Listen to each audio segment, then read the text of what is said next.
I heard Vitalik's voice. I heard his voice. I don't see him. The wizard. Hello, hello. Testing. The Wizard of Oz. Where is the wizard? We'll give him a minute. Vitalik is on the interweb. Vitalik is more of an idea, really, when you think about it. Hey, dude. Vitalik, there he is. So. Hello. We see him now. Yay! Welcome. Can we please welcome Vitalik? Thank you. And welcome, Zuko. Yes. Thanks. And welcome to Zuko. You know, it's got to be a special day for you guys to be on this stage with me, of course. Now, obviously, Vitalik, major congratulations for the huge milestone last week. One of the most important and challenging, many year in the making technical upgrades, arguably in software history. And I can't think of a better person to kind of tee up the conversation than someone who's known you since you were a lad, I guess, conceiving this network and kind of conceiving this virtual machine, the EVM, and everything that is Ethereum today.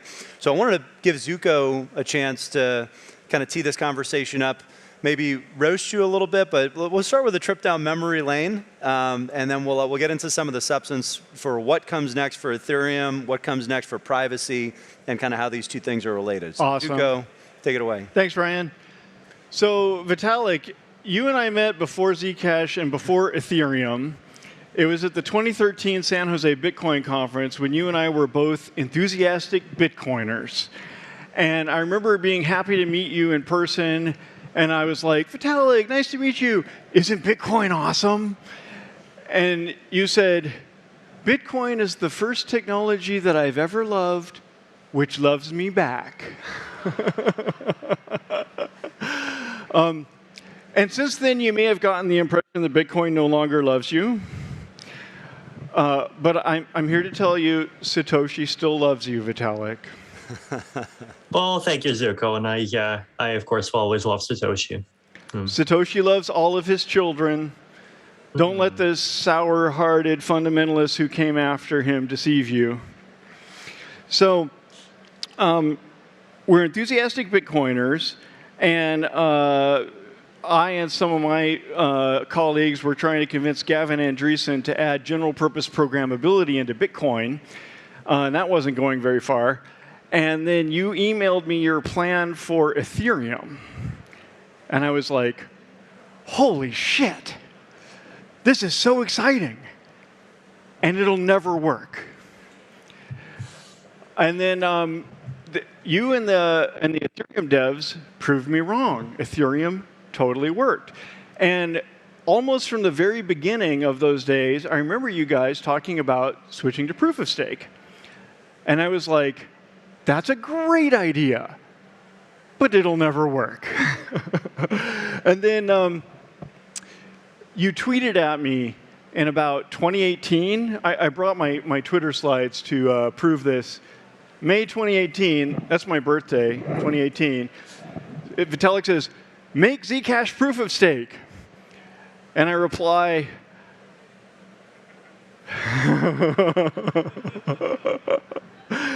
So first of all, I've got to say, like Ryan said, that the merge was a historic moment.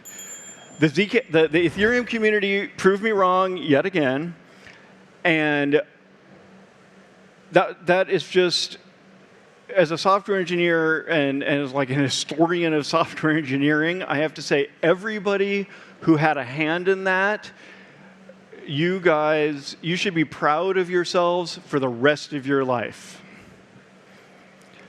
Yeah. Way to go, Ethereum community. Vitalik, you can't see the crowd, but they're waving their hands. There's lighters in the crowd, so you're gonna have to use your imagination. Holding up their phones. People are excited. This is a packed room, as you can imagine. Let me interrupt. My first question for you is, what went wrong? I've been waiting for 4 years. Yeah, that's a good question. I mean, I guess as goes the apocryphal quote from some Chinese leader about the French Revolution, it's still too early to tell. You know, you know, the transition seems to have gone fine. The transition actually went a lot more smoothly than pretty much everyone expected. It was like every single one of the testnet merges had at least some kind of a bug or some snag that caused at least a few percent of the nodes to drop offline for a while, and the last one even didn't finalize for an hour. But the mainnet merge just went through completely smoothly. Everyone was happy. The chain just immediately adjusted to its new normal. The block times are now running at a nice stable 1 per 12 seconds. I'm not sure if we've even had a single reorg since the merge. So, all gone well so far. But obviously, there's other metrics that it'll take years and maybe more than a decade before we know exactly how all of the details play out. How decentralized will the staking distribution be? How practical will it be for regular people to run nodes once all of the technological upgrades that we've still promised and that are still promises that we haven't delivered come to fruition? And all of those little details, but. No, in general, I think the Ethereum community is celebrating, and it really does feel like a sky that has been cloudy for almost a decade is finally cleared. Vitalik, so congratulations on that. To that point, I think we have been thinking about the merge for so long, and it's been such a big part of the upgrade cycle that there is a long-term plan. Which is incredibly detailed that you've put together in a flowchart that I can't quite wrap my head around. Maybe Zuko and some smart people in the room can. I had the same question. But I'd love to hear from you, Vitalik. What now that things have gone smoothly with the merge, or at least the kind of first phase of the merge, and it was a successful transition to proof of stake, where are you immediately turning your attention, and how much of it is keeping an eye out for potential issues that might arise, unintended consequences, or things you weren't necessarily expecting, versus the next phase of the Ethereum roadmap? And kind of what does that transition look like? What's the core developer team and the community starting to turn their attention to now that this big milestone has been achieved? Yeah, I mean, I think the Ethereum core research and dev community's Eye of Sauron is now tilted pretty squarely toward solving the scalability challenge, right? Like when we've talked in the past and just tried to summarize, what is the Ethereum roadmap about in two things, the answer has always been proof of stake and sharding. And proof of stake is finally here, but sharding is the next step, and that isn't quite here yet, right? So this is the track on the roadmap that we call the surge, right? The surge in the capacity of transactions that the chain will be able to process. And it's a combination of layer one stuff that allows the Ethereum chain to process more data, together with all of these layer two technologies and rollups and optimistic rollups and ZK rollups and that whole batch of fancy stuff. And its ability to actually create these sort of Ethereum inside of Ethereum like layers that actually will be able to process many thousands or tens of thousands of transactions a second eventually. And it'll still take a while to get there. And I think unlike the merge, the surge will be much less of a single event. It'll be something that happens in lots of stages where each of those stages provides some concrete value, right? Like Optimism, Arbitrum, Scroll, Starknet, that whole family, they're already here, and there's some applications on them already, and you can save fees already, and you can use them already. But then next step is this thing that we call Proto-Dink sharding, which will make data cheaper and which will make transactions on all of those things cheaper. And Proto-Dink sharding, as implied by the name, is actually the proto version of a full Dink sharding, which will come even later. And then the rollups themselves are going to start improving in efficiency because of compression. And like you see, there's this grab bag of different technologies. Some of them being cryptography, some of them being peer-to-peer networking, some of them just being economics and just the innovations that you can unlock by doing multi-dimensional gas pricing. And it's not one big thing. It's like a grab bag of things, each of which provides, somewhere close to a 10x gain. And the good news is that those multiply on top of each other. So we're just going to start seeing, transactions get cheaper, and then transactions get even cheaper, and then transactions that keep getting even cheaper. And this is the thing that our research and dev community is already completely focused on. I have a dumb question. If if the L2s are going to be doing that anyway, then why does the Ethereum L1 need Proto-Dink sharding? So the L1 and the L2 improvements stack on top of each other, right? So L2s can process a certain number of transactions for every kilobyte of data that the Ethereum chain processes. It's about somewhere between 16 to 60 bytes a transaction with optimal compression, depending on what kind of transaction it is. And so upgrades to L1 that improve that amount, the amount of data L1 can store, increase the scalability of L2. But then upgrades to L2 that add compression and add security and other things that make it possible to actually use that data effectively. Like that's what's happening at the same time. So ultimately, we need both. Okay. And no more holding our breath. The surge is going to come in many small surges. Indeed. No more staying up all night watching the little graph. I mean, I'm sure actually, I was about to say I'm sure individual hard forks will come at random times that'll be in the middle of the night, but then I realized that one of the benefits of proof of stake is that we can time transition points exactly because a slot corresponds to a particular timestamp. And so, it may well be the case that all future upgrades will happen at 1400 UTC or whatever. And, everyone will be able to stay awake and watch them happen. With the merge being completed and fully shipped, I think some of the conversation has shifted to how are we handling private transactions and how are we going from what Zuko's coined the HTTP to HTTPS version of the Internet of Value, right? So, we've seen a lot of developments that really put a fine point on that in the last couple of months. And so one question that I have for you, and I know Zuko has some feelings on this and likely some follow-ups, is how important is privacy at the base layer versus privacy at the roll-up layer and transaction layer for Ethereum? Because Tornado Cash, I think, hints at, or the sanctions of Tornado Cash hints at some of the potential dangers to implementing privacy at a core level, or not implementing enough privacy at a core level. And I'm curious how you two, based on your conversations with regulators and based on your kind of technical conversations, where you think the right balance is going forward. That's a good question, but let me add in that censorship resistance at the base layer really requires privacy, but also MEV resistance. Like censorship and MEV are almost the same thing at the technical level at the base layer. That's a question. What do you think? Interesting. I would say kind of yes and kind of no. The reason is that MEV is more a property of these more complicated, higher level applications, like basically applications that create opportunities for multiple people to come in and grab value where there's a race to be the first one.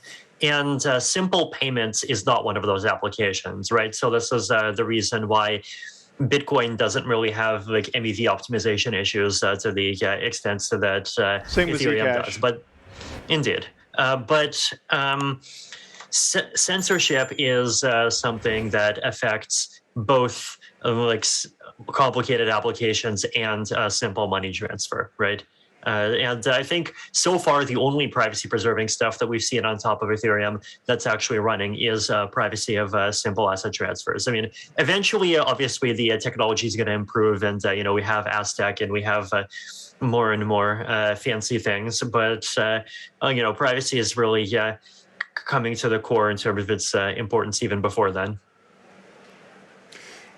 Do you think that this is important to prioritize sooner in the roadmap than later at the base layer, just given what we've seen more recently, Vitalik? Because I think for a while the conversation was this merge is, well, I'm saying among the critics anyway, that one of the critiques for the merge was this is an impossible upgrade, it's never going to happen, it keeps getting pushed out, you know, blah, blah, blah, right? There's all these risks to it.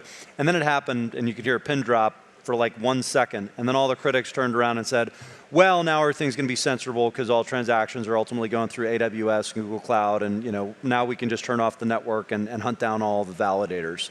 So is that a concern that has been elevated post-Tornado Cash, or is the roadmap unchanged and you're going to push that conversation out to roll-ups and other kind of individual applications to dictate kind of how private they want their systems to be? Great question. Yeah, so I think there's 2 questions in that question, right? One of those questions is how does the Ethereum network approach privacy? And the other question is how does the Ethereum network approach not being censored? And for the first question, I think realistically our answer is still and can only be for at least some amount of time, some kind of application layer, kind of layer 2 style privacy. And the reason for that is less kind of ideological or economic or political or anything like that, and more just technical, which is that we don't know what kinds of technologies are going to be best for giving people the best kind of privacy.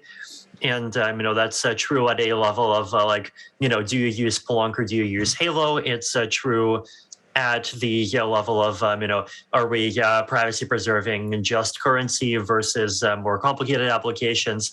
If so, then what does the language that people use to program privacy even look like? And just all of these very unresolved issues where it just feels like the only thing the Ethereum network can do at this point is just offer a low-level general purpose platform and let people build stuff on top. As for network layer censorship resistance, I mean, that has absolutely been a discussion in core Ethereum research and dev circles. And I think in general, a couple of opinions, right? I mean, one of them is that I do think that there are people who are much more defeatist about the centralization of proof of stake than is the reality, right? So people kind of casually say things like, oh, Lido plus Coinbase have 42%. And, a lot of people in the Ethereum ecosystem do sometimes like criticizing Lido because, especially if it gets even larger, its governance does introduce more centralization vectors and blah, blah, blah. But at the same time, Lido is not a single actor, right? Lido is a system that splits stake between somewhere around 20 different staking providers, and even accomplishes a pretty even split between them. And so if you look at actual actors that are running nodes, Lido isn't one of them. Lido is something like a dozen of them, right? And so from that point of view, and then if you start looking into the future, one of the reasons why some people stake inside of pools instead of solo staking is because if you stake in pools, you have liquidity, right? And withdrawals have not been enabled, but withdrawals are going to be enabled, and the plan is to enable withdrawals in the next hard fork, right? And so once you can just take your money and bring it back instantly, the calculation changes. So from a just decentralization of a stake point of view, I mean, I think one, a lot of things are sort of better than the trolls have been saying, and things are improving. And 2 is that there is a defense in depth sort of strategy that's being, I think, very actively worked on, right? So one example of this is people are concerned about this idea of builder centralization, where you have things like MEV Boost, which lets validators outsource the block creation to specialized actors, and those specialized actors are going to be doing a better job of extracting every last cent of revenue out of the blocks. And the risk is that is one builder just going to dominate that ecosystem? And So one of the solutions there is to kind of move from this MEV boost world to a world where proposer builder separation is in protocol, and so at least the relay layer can be completely removed and moved into the protocol. The other is that there are ways to change the protocol so that the proposer can still ensure that some transactions get included into the next block, into their block, regardless of what the builder says, right? So the idea, this is something that we call partial block auctions. Instead of the proposer giving up the entire right to choose the contents of the block to a builder, the proposer is still choosing the sum of the contents, and the builder is basically being just allocated the right to reorder the contents and insert some of their own transactions. So they're getting a power that's much more limited than the power to create a block entirely. And so their ability to censor is reduced quite a bit, right?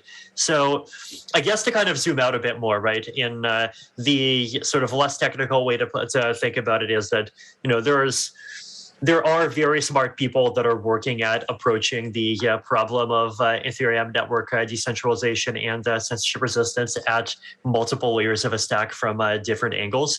And, there's lots of very good ideas that are there already, and lots of things are already being worked on. And, if you want to bet against hundreds of very smart people, I have a hypothetical time machine to go back in time to before the merge, so to sell you, so you can go argue that the merge will never happen. That's a good idea, but it'll never work. Yeah. Yeah. It's good to see Dark Vitalik T-shirt and all starting to have a little bit more swagger post merge. All right, it's well deserved. So, but Zuko, I do want to double click on this. Do you think that the core developers and the Ethereum community that's working on some of these upgrades, is it sufficient? Is it the right balance? What's on your wish list for things you'd like to see as kind of base layer privacy or improvements to the protocol? I just made the joke, but I got to do it again. That sounds like, I think I understand like 80% of what Vitalik just said. Those guys are super smart. They're smarter than me. But the people on the other side are super smart too. And there's hundreds and more of developers on that side too. And not just developers. Regulators, police, armies in all these different countries. So it sounds like a real battle. And like with the merge and like with Ethereum 1.0, I'm going to withhold judgment on whether that's going to work. I have this general philosophical perspective that network protocols and game theory are a higher layer of the stack than information theory and cryptography. And so, not to shill my own point. Just explain that a little bit. Well, I'm not sure it makes sense. Maybe Vitalik can poke a hole in it, but I feel like if the information is out there, which people can use for MEV, they can use for building their industrial scale profitable enterprises, and your attackers can use that information to choose targets, to choose techniques, then I feel like you're fighting on adverse terrain. I think that kind of information leakage gives the asymmetric advantage to the attacker, which is the censor or the MEV exploiter. And then if you could invert that, which Vitalik very accurately said, I totally agree, that Ethereum cannot do that anytime soon. Maybe in 5 or 10 years, maybe with next generation of zero-knowledge proofs. You should use Halo. It's the best zero-knowledge proof.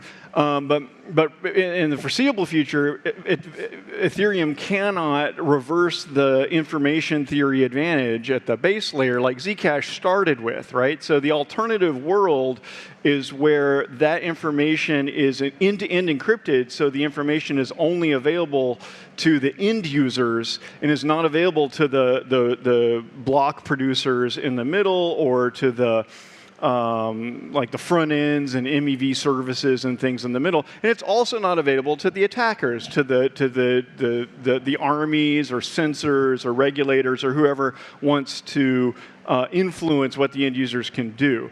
So basically, I just like to register my skepticism. You're right, you can't put privacy into the base layer within the next 5 years.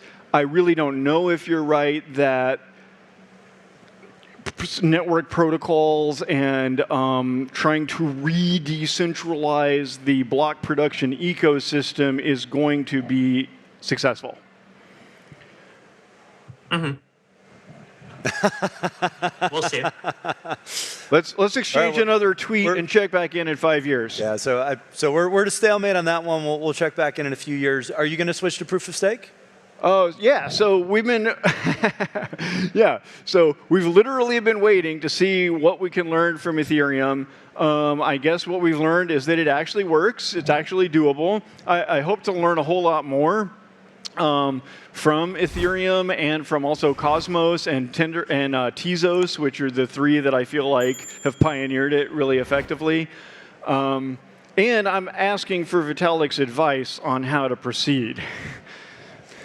Vitalik, I'm curious. Some folks in the community, I think yourself included, have touted the benefits from an environmental standpoint of the switch to proof of stake. Something like 0.2% of the world's electricity usage is now off the grid thanks to proof of stake versus GPU mining with Ethereum. Do you think that there is a role for proof of work networks going forward, and do these two play off of each other and reinforce each other? Or do you think that all crypto networks at scale will ultimately move to proof of stake? Or should move to proof of stake? I'd say should. Would is obviously a complicated question that's has to do more with like various community, social, and political factors than anything I can control. I guess. Yeah, I don't know. I mean, I feel like there's people that try that like assign these metaphysical properties to proof of work and proof of stake, like if something has a physical connection to reality, then it's like more real in some way, which like I've just never believed, because the connection to reality is on the sell side and not on the buy side. Like I've always just thought of proof of work and proof of stake as being these pragmatic technologies whose goals are to, like, number one, protect the network, and number two, not be captured. And as proof of stake matures, I expect it to just increase in legitimacy more and more over time. I hope that Zcash moves over. I am also very hopeful that Dogecoin is going to move over to proof of stake at some point soon. Cool. Especially now that there's a clear roadmap for how something like that can be done. And then for the other chains, we'll see. I mean, some of them might. I'm sure at least some of them never will. I mean, there might even be some compromise middle ground where some chains end up moving to some kind of hybrid proof of stake, and that'll be deemed to be enough security. And like, because fees are low, the level of electricity consumption will just not be big enough for people to worry about anymore. I don't know. Like, there's definitely a lot of possible futures. We will see. I'm not sure there's much more that we can say at this point right now.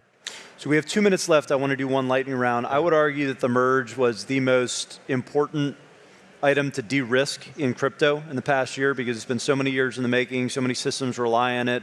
The roll-up centric future was kind of reliant on a transition to proof of stake and to the merge itself. In my eyes, the next 18 months are all about regulations, interfacing with policymakers worldwide. I'm curious, as technologists, the role that you see your communities playing in that conversation, and if you agree that that's probably the most important thing that thematically we need to get right the next 18 months, or give me yours. No, I think that's probably a good call, that's most important. I see the Zcash community as playing a really important role, because we were already here, we already had this technology layer, and the Zcash community already has the culture that privacy is normal. That's important. That's going to make a difference. Vitalik, we'll give you the last word. Most important thing for the next 18 months. Yeah, aside from privacy, I'd say scalability. Like, I think the difference between it costing $3 to send a transaction and it costing 3 cents to send a transaction is the difference between blockchains being viable as a mainstream technology at all and blockchains not being viable. It's just transaction fees feel like they're just a number, and especially for the early crypto multimillionaires who often dominate these kinds of conversations. Even burning $3 every time you click a mouse can feel like just a number. But for the kinds of users that we want to have, it's especially outside of wealthy countries and in places like South America, Eastern Europe, Central and Southeast Asia, and Africa. It's the difference between $3 and 3 cents and 0.03 cents is a very big deal, and that's just something that our ecosystem has to actually deliver on. Great point. So we've come a long way in 8 years since the Miami conference where you first unveiled the San Jose. idea. What's that? San Jose conference 2013.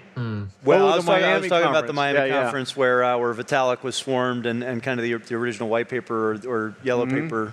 I get them all mixed up at this point. Was released. I can't wait to see what the next 8 years looks like.